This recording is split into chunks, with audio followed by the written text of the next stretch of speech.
Toi qui regardes cette vidéo, est-ce que tu penses que tu es utile pour tes amis, tes proches, ta famille? Si la réponse est oui, est-ce que c'est parce que tu as de l'argent et tu peux donc leur donner de l'argent de temps en temps ou participer lors des contributions? Si la réponse est non, est-ce que c'est parce que justement tu n'as pas d'argent et tu ne te sens pas utile, tu te dis que pour le moment tu n'as rien à offrir, quand tu auras les moyens tu pourras être utile?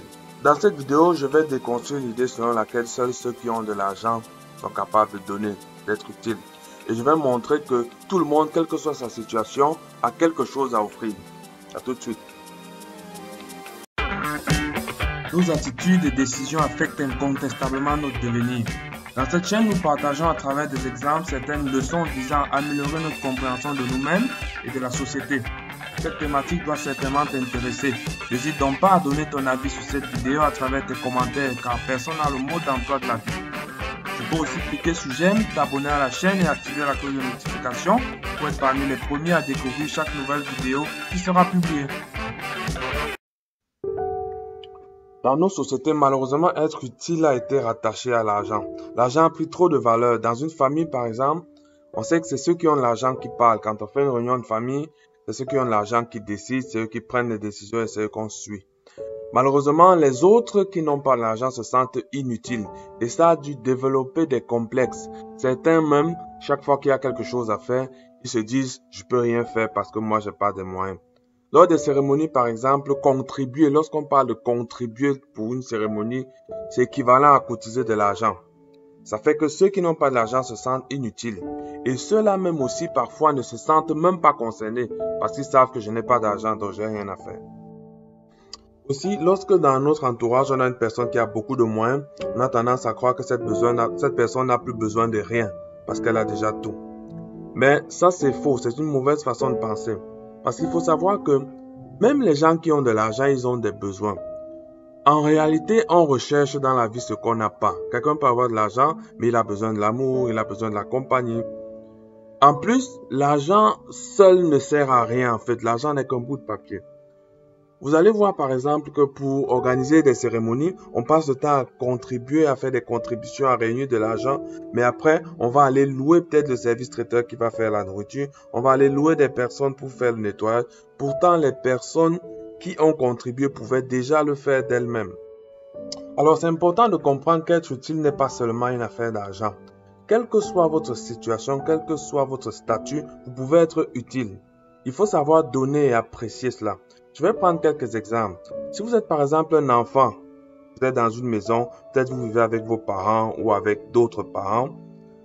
Vous pouvez vous dire que vous êtes enfant et vous avez besoin d'éducation, vous n'avez pas de moyens, on doit s'occuper de vous.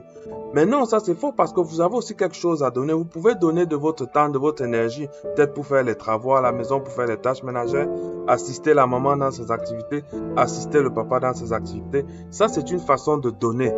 C'est important de le savoir. Autre exemple, vous pouvez être par exemple dans une église et vous n'avez pas de l'argent à donner. Mais vous pouvez donner autre chose qui est par exemple votre talent. Si vous êtes un bon chanteur ou une bonne chanteuse, vous pouvez chanter dans l'église, vous pouvez chanter dans la chorale. Ça, c'est aussi une façon de contribuer. Une contribution n'est pas toujours financière. Vous allez vous rendre compte que pour bâtir le monde, en fait, on n'a pas besoin d'argent. On a besoin d'argent et on a besoin de prestations. On a besoin des services, en fait, qui sont donnés par des talents, par des compétences. Et ces compétences et ces talents-là, nous les avons tous en nous. Chacun a son propre talent, lui. Quelqu'un, son talent, ça peut être qu'il sait faire très bien le ménage. Ça, c'est un talent qu'il peut mettre au service d'une cause commune. Quand on organise une cérémonie, par exemple, quelqu'un peut décider que moi, je vais faire le ménage. Il va bien balayer, bien arranger tout là. C'est sa contribution. C'est comme ça. Donc, quand vous faites partie d'une communauté, vous avez toujours à donner. Même si ce n'est pas de l'argent, sachez qu'il y a toujours quelque chose que vous pouvez donner. Rendu à ce niveau, il y a deux préoccupations qui peuvent se poser. La première préoccupation, c'est celle de savoir si une contribution qui n'est pas financière peut être reconnue. Parce qu'on sait que on donne du respect, on accorde de la valeur qu'à ceux qui donnent de l'argent. Est-ce que si moi, par exemple, je contribue différemment, est-ce qu'on va reconnaître cela? Cette préoccupation, elle est fondée parce que malheureusement, dans nos sociétés, comme je l'ai dit, l'argent a pris trop d'importance. Mais ça, c'est à tort. C'est à tort. Vous devez démontrer aux gens que avec l'argent, ils ne font rien. Le milliardaire le plus riche du monde, s'il est enfermé dans son manoir tout seul et qu'il a une crise cardiaque, personne ne pourra l'aider, il va mourir. Donc, l'argent seul n'est pas suffisant. C'est à vous de démontrer cela aux autres. La deuxième préoccupation serait de savoir en fait pourquoi est-ce qu'il faut donner. Quelqu'un peut se dire, pourquoi je devrais donner? Moi, je suis très à l'aise quand on me donne, pourquoi moi aussi je dois donner? Eh bien, sachez-le, croyez-le ou non, dans la vie, il faut donner pour recevoir. Toutes les obédiences sont d'avis sur ce sujet. Il faut donner. À tout moment, vous devez vous demander qu'est-ce que vous vous offrez aux autres. C'est en donnant que l'on reçoit. Vous devez croire en cela. Les parents devraient intégrer ce fait dans l'éducation de leurs enfants. Apprendre aux gens à donner. Apprendre aux gens que quelle que soit ma situation, j'ai quelque chose que je peux donner. Les gens aiment trop se plaindre de ce qu'on ne leur a pas donné, de ce qu'on ne leur a pas fait. En fait, ils ne savent pas qu'eux-mêmes, ils sont dans la possibilité de faire des choses pour les autres. Et on réagit plus facilement à quelqu'un qui nous a fait quelque chose. Ça s'appelle la réciprocité.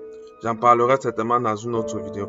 Donc, préoccupez-vous de ce que les autres feront pour vous, tout autant que ce que vous ferez pour eux. Donc, il faut donner pour recevoir.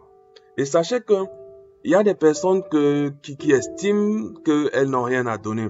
Sachez que pour ces personnes, vous qui recevez toujours, vous qui êtes habitué à recevoir, sachez que la personne qui vous donne dépense. Même si vous avez l'impression que c'est gratuit ou c'est facile, d'abord la gratuité n'existe pas. Derrière tout ce qui est gratuit, il y a un prix qui est payé. Quand on vous donne quelque chose gratuitement, il y a quelqu'un qui paye le prix de cette chose-là. Donc la gratuité en fait n'existe pas. Évidemment, si malgré ces explications, vous décidez de toujours profiter des autres, de toujours être dans la posture de celui qui reçoit, libre à vous, mais comme je vous l'ai dit, il faut donner pour recevoir. Vous allez constater que ces personnes ne sont pas souvent heureuses. Elles sont toujours en train de se plaindre. C'est comme ça. Par contre, les personnes généreuses qui donnent facilement sont très équilibrées, très épanouies. Donc, c'est comme ça. Donc, en conclusion, pour résumer, sachez identifier ce que vous avez à donner aux autres. Préoccupez-vous de ce que vous donnez aux autres. Il faut donner pour recevoir.